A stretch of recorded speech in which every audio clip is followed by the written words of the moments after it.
The sea... what? Weren't we at a waterfall just now? How did we suddenly end up here? Oh, so many clouds. It feels like we're high up in the sky. I believe this is the abode of that Adeptus. With any luck, the Sunset Vermilionite we're looking for should be in here. Really? Let Paimon see! Huh? Isn't that the Seelie from before? Look, it's gone and snuck beneath the clouds. And now that Paimon takes a closer look, These are not real clouds. They are the product of an Adepti art used for spatial partitioning. If we want to go down, we must first destroy the mechanism that is maintaining the Adepti art. All right, then let's do it. I sense the presence of monsters in this place. I don't know where they are hiding, so we'd better be careful. Right now!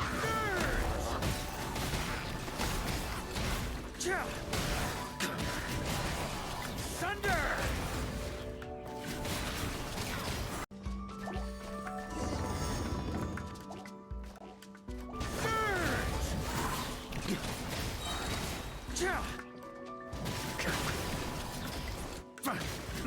Thunder!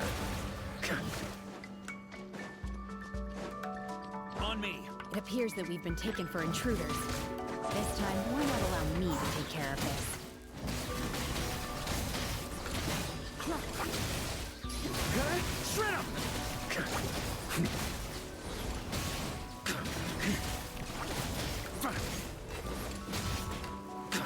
Surge!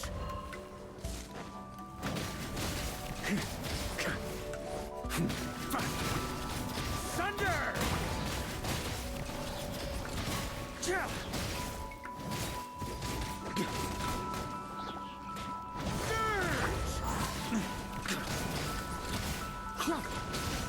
On me! Thunder! The core of the mechanism is exposed. Now's our chance.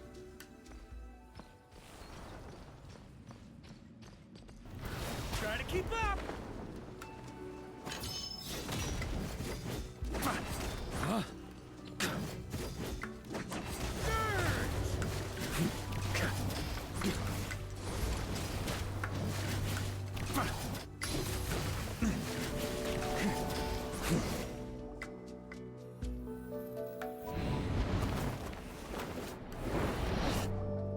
Whoa! We're gonna fall!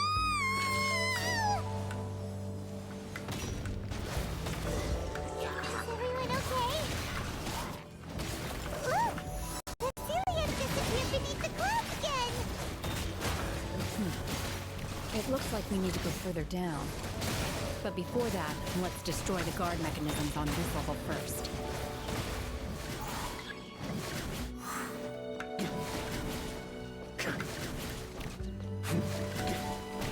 Up the ante!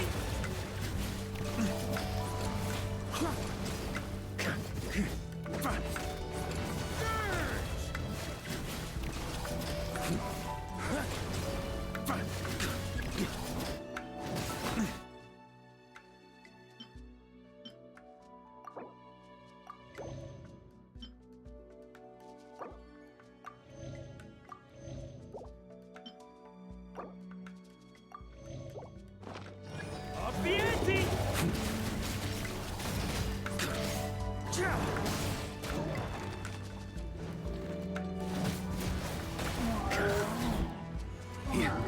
On me!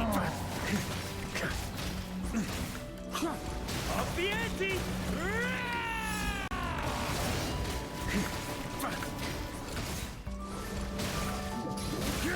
Flash!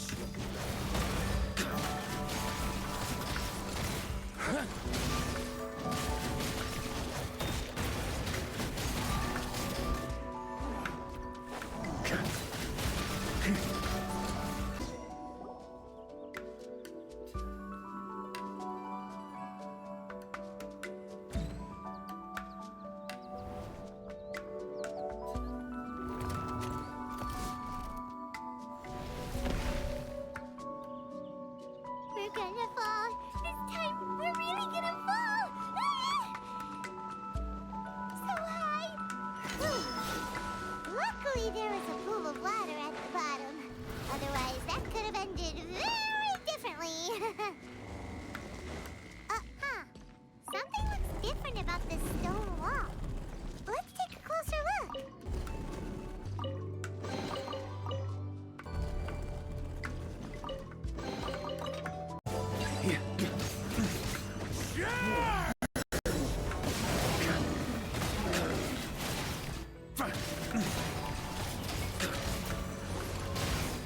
Thunder!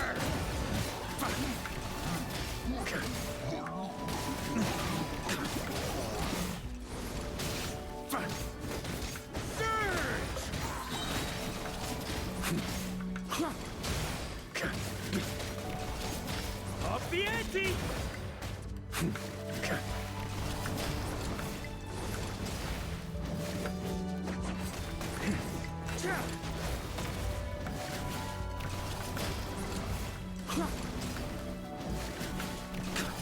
Up the ante!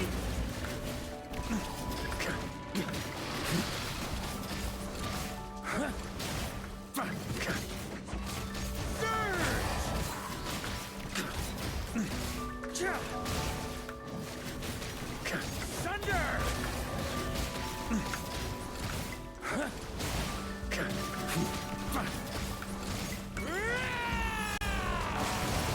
Surge!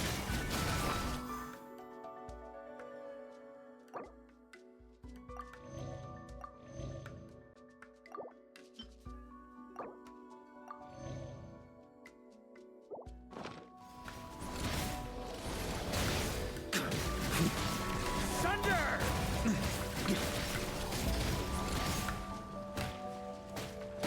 A worthy adversary.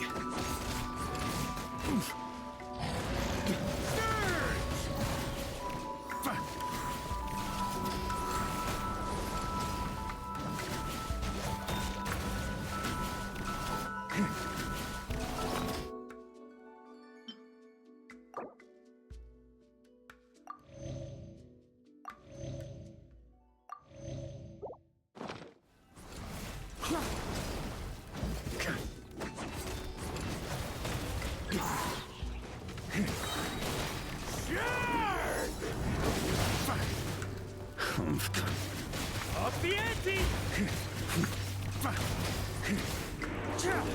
On me!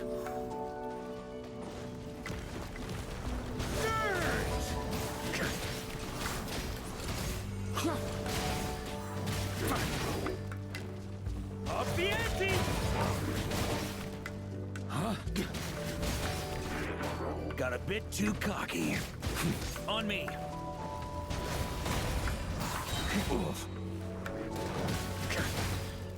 Furious. Can't end here.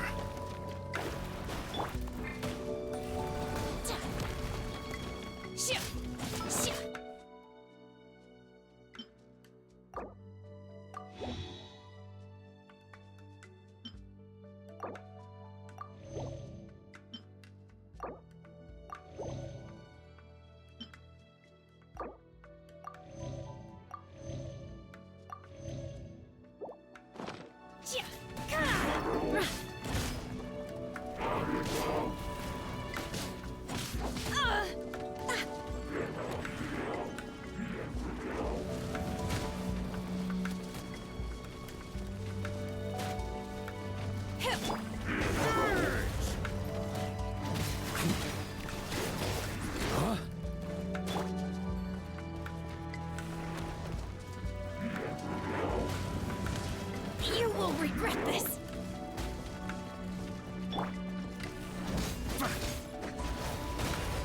On me!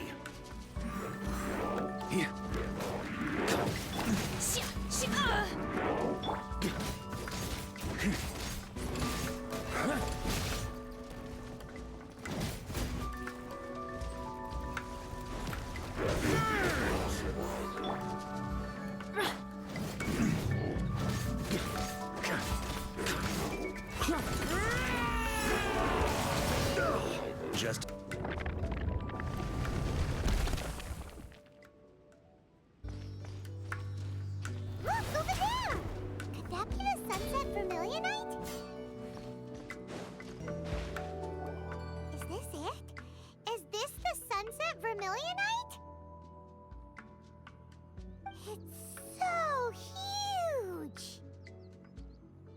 That's true, but then again, why isn't it floating? Plaustrite doesn't float until it's activated. It may look different from most ordinary stones, but it weighs around the same amount. Only after being activated does Plaustrite reveal its true nature, breaking free from the shackles of the mortal realm and ascending up into the heavens.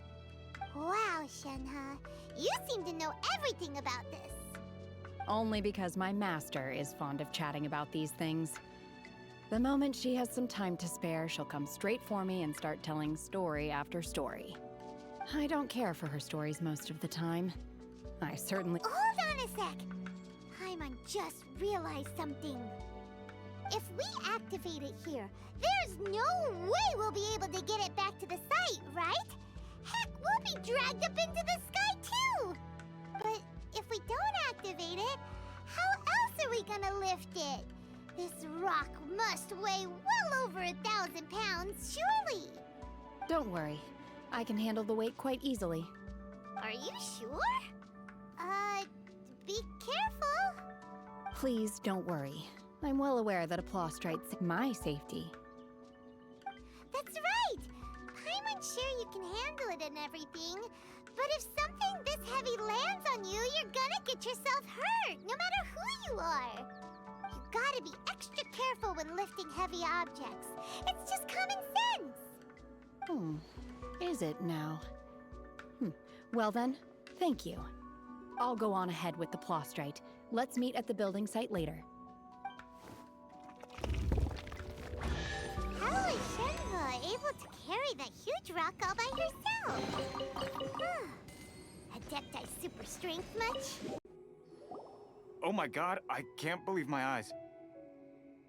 How can she lift that massive rock all by herself? She's gotta be one of those Adepti, surely. Oh, mighty Adeptus, please give me your blessing so that in the coming year I may reap a more bountiful salary. This is top tier in size and quality, and the condition it's in is quite simply immaculate. Congratulations! This item is approved for submission. I'm going to award you full marks for the Sunset Vermilionite item. May I take your name? My name isn't important. I'm not even here to compete. I was just delivering this for some other people. They should be here any minute now. Shenhe and Ningguang's little helper. Ah, so you're the ones behind this. No wonder. The rarest talent turns in the rarest Plaustrite specimen. But I have to correct you on one point. It's not helper, it's secretary. Okay then, Miss Secretary, what do you think of the rock we found? Pretty amazing, right? In truth, it is the finest piece of Plaustrite we have received so far. If everything goes according to plan, we will use this piece in the foundation of the Jade Chamber, which will enable us to proceed to the next stage of construction. As a side note, Lady Ningguang has rented some dwellings in the nearby area to serve as accommodations for the contestants. If you need a place to rest, you are welcome to stay there. Now, please excuse me. As you can see, there is still a lot of work to do on the building site. Shenhe, Shenhe! Just now on the way over, pretty much everyone was singing your praises! Oh, really? What kind of reaction is that? So strange. Aren't you happy about it? Whenever Paimon gets praised, Paimon can't help but hold her head up high and break into a big smug smile. I've had similar compliments before. They call me an Adeptus, treat me with great deference and respect, as if I'm set apart from the common folk. Yeah, 'cause that's how Adepti are. At least the ones we've met are pretty unique and reclusive, too. Way different than normal people. But I am not... Shenhe? I'm fine. I've been exerting myself quite a lot ever since we set foot in that abode. I'm just a little fatigued. Well, Byron said that there are some makeshift hotels we can use, right? take a rest. No need. I simply need to find myself a secluded place in the wilderness to sit and meditate in silence. You can't do that. It's dangerous out in the wild on your own. When you're hungry, you go eat something tasty. Okay. If you insist. Great! Now we're talking. Let's head to our hotel. Hi there.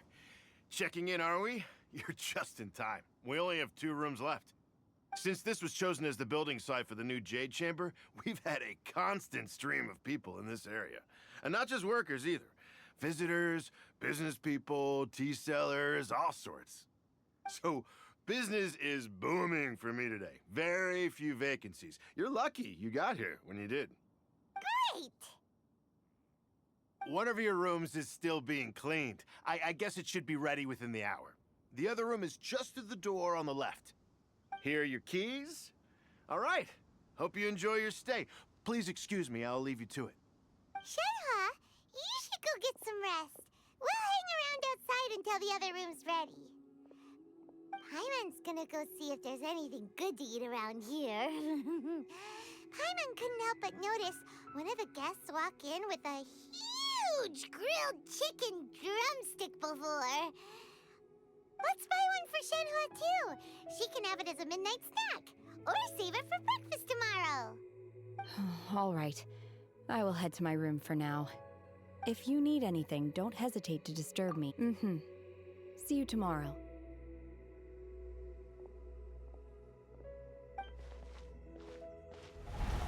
Hey! Isn't that Cloud Retainer? What's she doing here?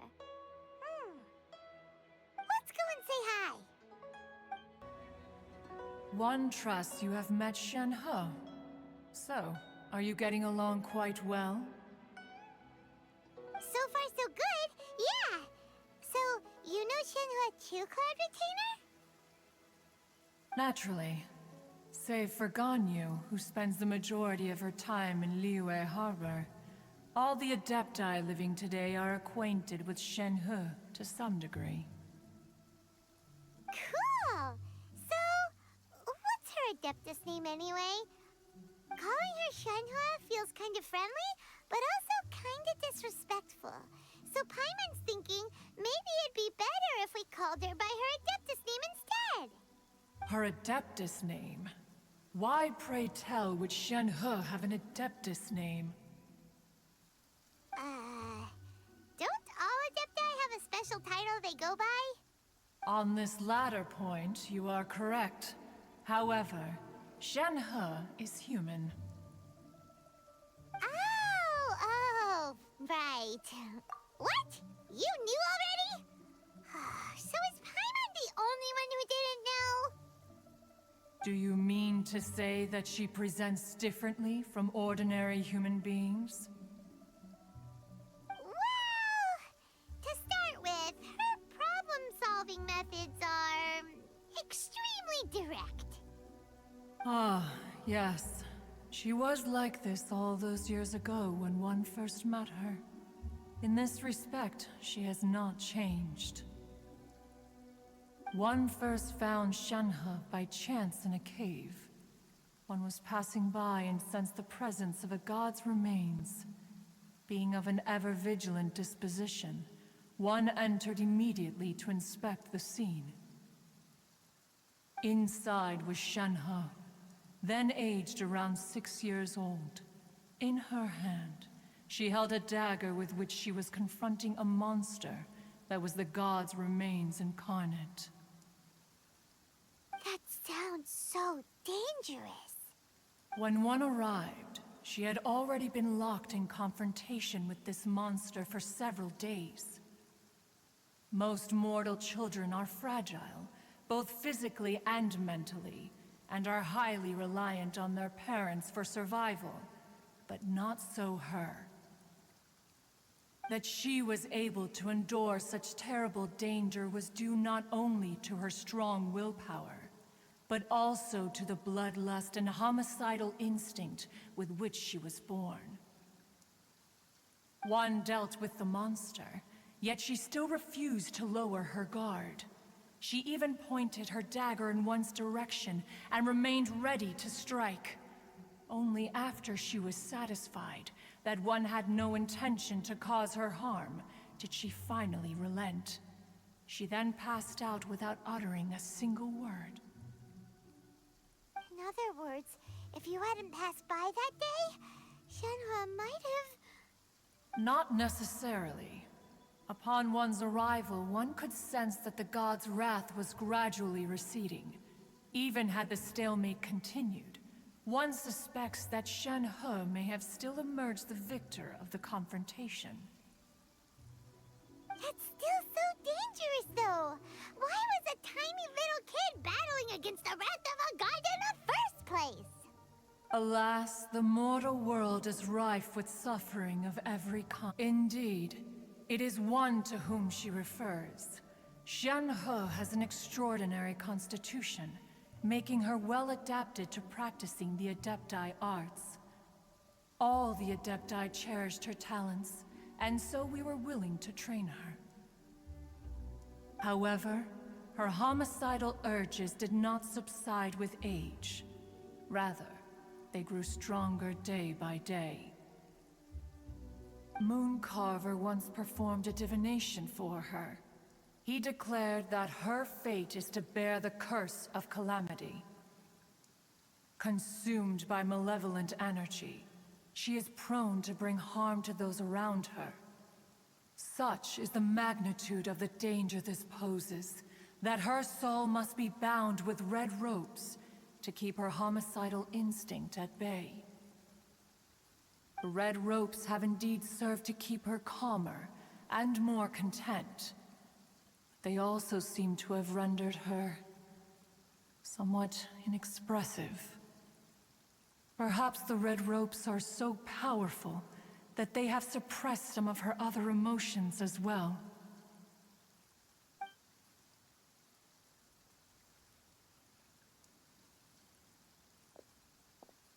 It is only by fate that people's paths may cross. Now that Shenhe's path has crossed with yours, please be sure to treasure the gift that fate has given you, and take good care of her. Oh, now Paimon gets it. You came out here to check up on Shenhe because you were worried about her, didn't you? Huh. You dare draw such a facile conclusion on the nature of one's present excursion? Incorrect. The truth is that while Liyue Harbor may seem peaceful today, danger is always lurking in the shadows. Ningguang once made a bold assertion that this is to be the era of the contract between Liyue and the humans. Well, one is most curious to observe how she will respond to the coming storm. If she handles it admirably, one is willing to be a witness to her achievements. But if she does not, the Adepti shall not hesitate to seize control. Let us conclude our conversation here for today. One has occupied enough of your time, and night is approaching. Be sure to get ample rest. Hey, so Shenhe... Master has relayed my situation to you, I take it. Oh? How did you know? I'd intended to wait until you came back before going to sleep, but I didn't hear you come in. I was worried that something may have happened to you, so I went outside to check and caught sight of my master. On top of this, you have been acting very strangely around me this morning, causing me to suspect that my master must have told you everything about me. After all, Master is... very talkative. Sorry, Shenhe. Paimon had you down as an Adeptus this whole time, but it turns out Paimon was wrong. It's okay. I don't mind. The fault is mine for not explaining everything to you sooner, because in my experience, trying to explain is a futile pursuit. Still, though you mistook me for an Adeptus, you never treated me as distant and unapproachable. Instead, you treated me as you would a friend. For this, I am very grateful indeed. To be fair, we've met our fair share of real Adepti, too. Anyway, now it's settled. From now on, you're our friend. Whether you're an Adeptus or a human isn't the important thing. First and foremost, we're just plain old friends. Got it. Although I don't know quite what it entails in terms of what I have to do, I must say I like the title friend very much indeed. Great! Well, now that we're all rested up, we should start searching for the other 2 items on the list. But before we do that, let's go to the building site and ask Ningguang's little helper how the progress is going. After all, Sunset Vermilionite is so rare. Paimon doubts many competitors will really be able to find any. If it turns out some of them have given up already, we'll be able to take things a little more slowly. Oh, and another thing. We bought some grilled chicken drumsticks on the way back last night. There was a place just outside. Here's one for you, Shenhua. Try it! They're so good. I concur. Look! Look! The Jade Chamber is floating into the sky! But it seems to be tied down by something. That's because it's not finished. Hey, Bywin! And hey, Beto! And hey, person Paimon doesn't know? Given the enormous scale of the Jade Chamber, we split the construction work into 2 phases to make sure the structure remains balanced. Before we find some suitable plastrite, we build the Jade Chamber's keel at ground level. Once the plastrite is ready, we place it into the keel and let the partially constructed Jade Chamber rise up to the height of the surrounding mountain peaks. The remainder of the construction work is then carried out at that altitude. Once everything is ready, we release the iron tethers and allow the Jade Chamber to rise to its target altitude. Miss Bywin, we've brought some new materials to submit. One moment, I'll be right there. The construction work has only been able to progress this rapidly thanks to the plastrite provided by you. Lady Ningguang is most grateful and looks forward to seeing more of your work. Wow, can't believe you sourced the plastrite so quickly. It's the key piece of the puzzle. Looks like you beat us to the punch. Beto? You're joining the Jade Chamber contest too? Sure am. I happened to get my hands on a chunk of Sunset Vermilionite on a voyage a while back, so I figured I'd bring it over. Huh. So even though it's rare, we're not the only ones who managed to get a hold of it. Oh, I've got some introductions to do. This is the renowned Miss Yun, or Yunjin, probably the most famous figure in the Liyue opera scene. Greetings. These 2 are Paimon and the Traveler, both good buddies of mine. And this is... sorry, not sure we've met.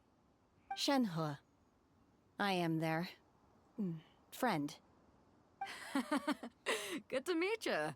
A friend of a friend is my friend too. Or, as I like to say, a mate of a crewmate is part of the crew.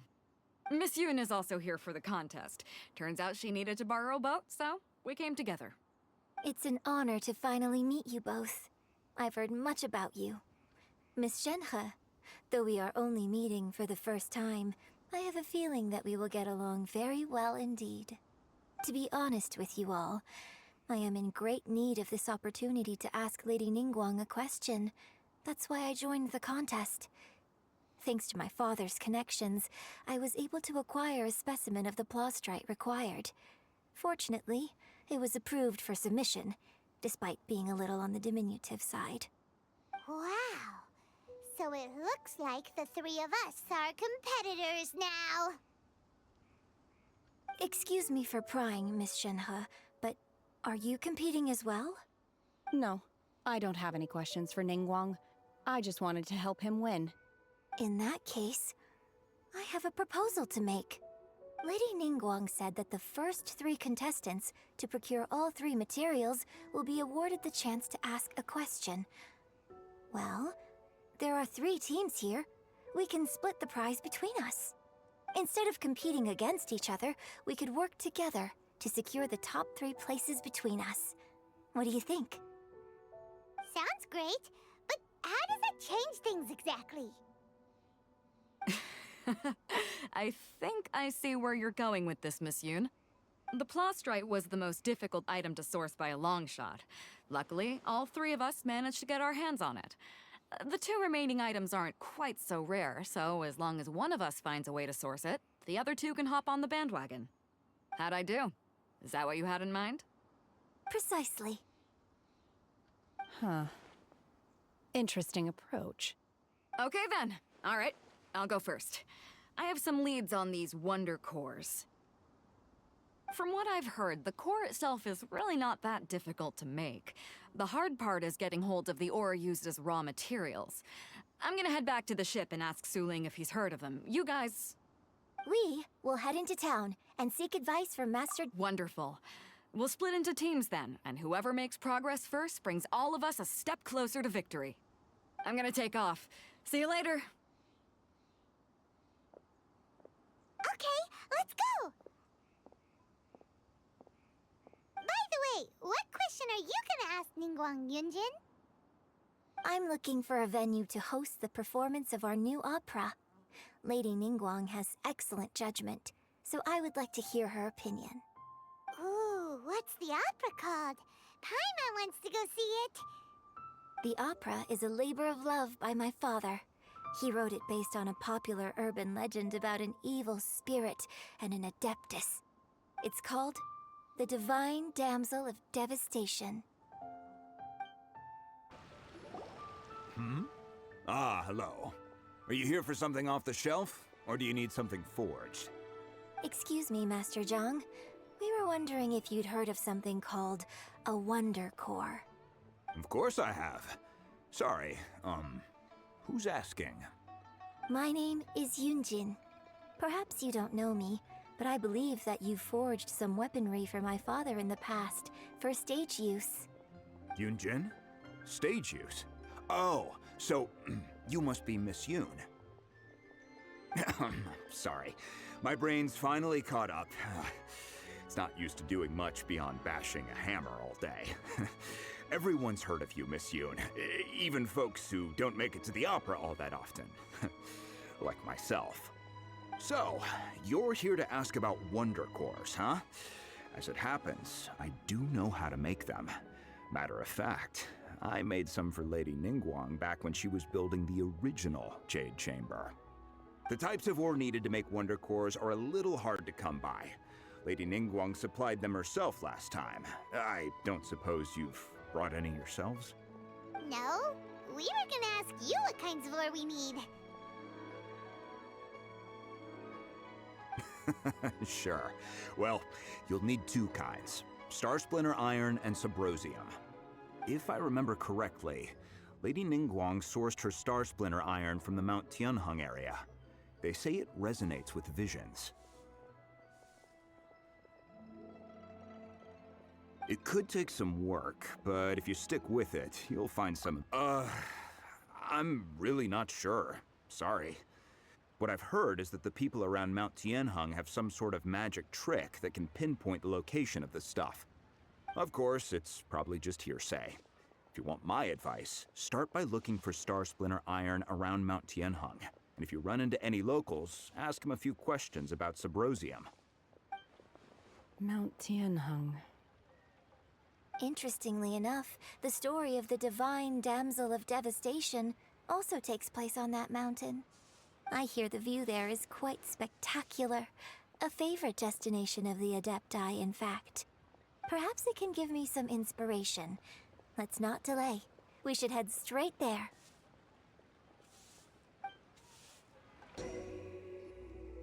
I came to Mount Tianheng once with my father as a child.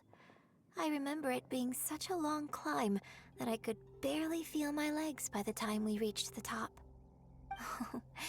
This is quite a trip down memory lane for me. Look at these majestic, towering peaks, and the gently flowing streams. It's like setting foot in paradise. No wonder the legend of the Divine Damsel of Devastation is said to have taken place here. Adepti wander oft where mortals seldom stride.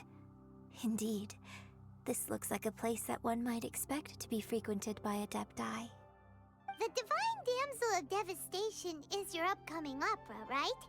And the story takes place in Mount Tianheng. Huh. Seems like you have a real connection with this place. What's the story about, though? It's the story of a girl becoming a hero. Cool! A hero story? They're Paimon's favorite! The legend first arose in this area. It is said that there used to be a prosperous village on the mountain. In that village, there was a loving couple who were completely devoted to one another. One day, a terrifying monster appeared.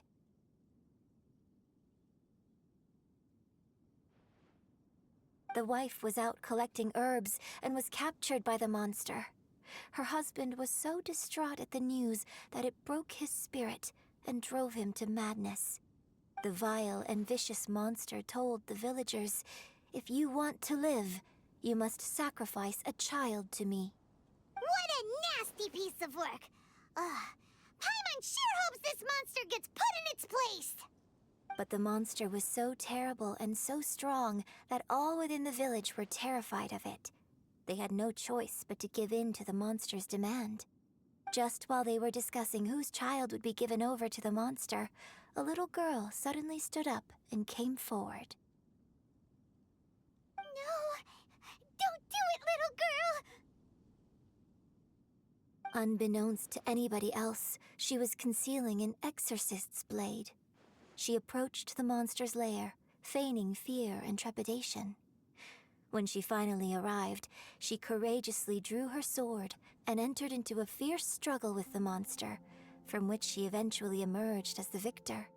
Her extraordinary abilities drew the attention of the Adepti, and they took her as one of their own. Her story became the stuff of legends. But alas, the paths of mortals and Adepti seldom cross, and she would never again re-enter the mortal world. And so, destined to grace the mortal realm for but a... I really like this story. But I personally think that perhaps the little girl was not as brave as the opera makes her out to be. I'm not sure she deserves all the praise she is given. I've never considered that before. Opera is always an interpretation of the events it purports to portray. A certain degree of deviation from the truth is always inevitable. When my father wrote the script for this play, I suppose his intention was to inspire his audience with the character of the Divine Damsel. I think it's a great story. The ideal story. Well, it sure inspired Paimon!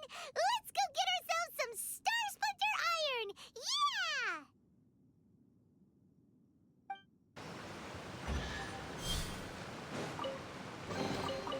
If you wanted. This should be enough Star Splinter Iron. Now we just need to find that Subrosium. I think I saw a village on our way here. Master Zhang said we should ask the locals for help. Why don't... Hey, there really is someone here.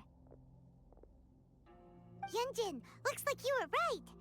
Excuse us, sir. Can we ask you something?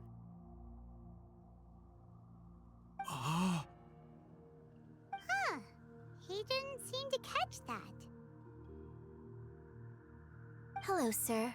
We were just passing by and wanted to ask if you happen to know anything about Subrosium.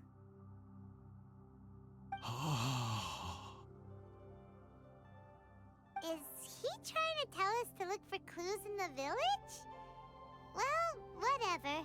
Guess we're on our own here. Shenhua, Yunjin, let's have a look around.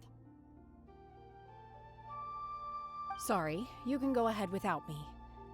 I'd like to have a word with this gentleman. If that's okay with you, Uncle Mingjin. It's... Shenhe. Shenhe. You're alive. The rumors were true. So, all these years? I'm sorry, I don't know how to find Subrosium, but I think you can find some information in the village. This place is deserted now. No one ever comes here. So you can rummage around all you want. Huh? You know this guy, Shenhua? Thank you, kind sir. We'll go and take a look around. Don't worry. Mingjun has no ill intention towards Miss Shenhe. She'll be quite safe. Okay, then let's see what we can find in this village.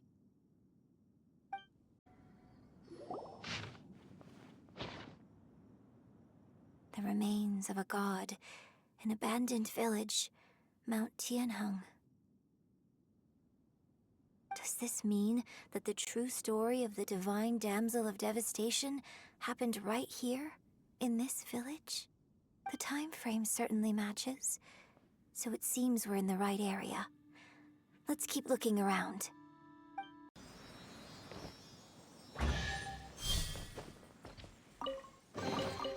If you want it, it's yours.